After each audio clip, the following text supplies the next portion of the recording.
another beautiful sunny California's day. We have a little wind today, highs in the high 60s to low 70s. Then next week, then from then on, it gets hot.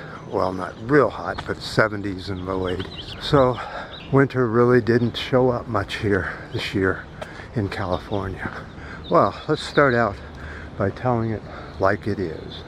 The top 60 banks around the world have put more than $3.8 trillion into the fossil fuel industry since 2015, providing billions of dollars for coal-fueled power plants. They also paid for Line 3 tar sands pipelines here in the U.S. Top banks that are contributing still to the fossil fuel industry: JP Morgan, Citibank, B of A, and Wells Fargo.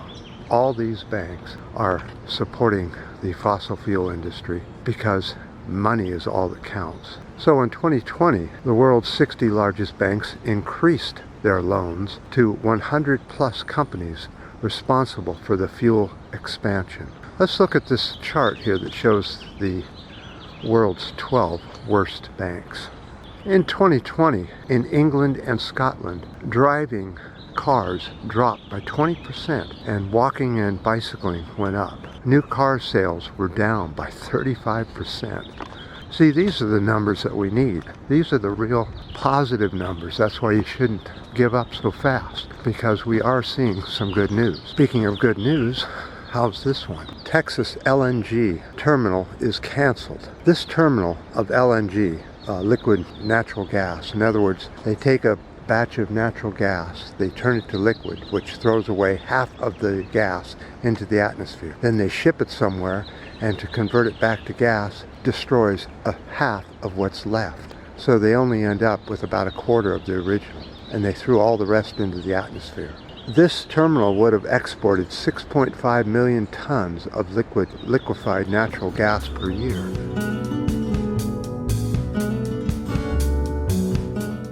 That's awful. Just think of how much of it would have gone into the atmosphere. You know, it's interesting because there's so many companies that pledge that they're going to do something about climate change.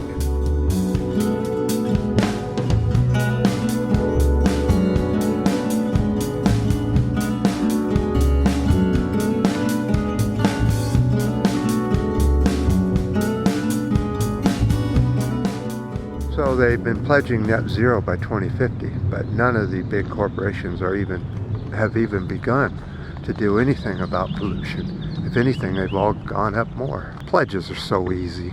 I pledge to fix the whole world. See how easy that was? Doesn't even take any money. The worst polluting companies on the planet are 159. None of these companies have a plan to wind down their fossil fuel extractions. Yeah, and as so many scientists and environmentalists are saying, these companies should be winding down their fossil fuel extraction, not opening up any new extraction sites. But of course, that's just me wishful thinking, because you know that they're going to open up any extraction site where money is made. Until we figure out the greed factor, there's nothing we can do about much of any of this, is there? Money will overrule any safety precautions unless it's immediate, right now, right here. Then they'll go for the safety versus the money. But if it's down the road a ways, they go for the money every time.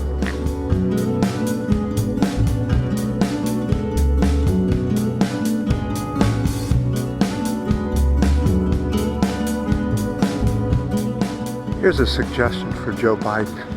Get all the engineers and architects that you can, the best ones, and figure out how we can survive on this planet. What we need to build, what would do it, how to depopulate, and how to get money out of the system.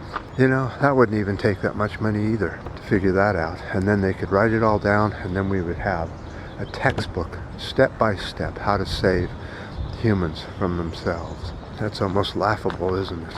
Humans have been trying to destroy themselves ever since they were born. How many wars have killed how many people just because of disagreements? But again, me wishful thinking. Oh, I think that's an Australian Austria? Yeah, Austrian flag. Let's see. You guys can tell me what flag this belongs to.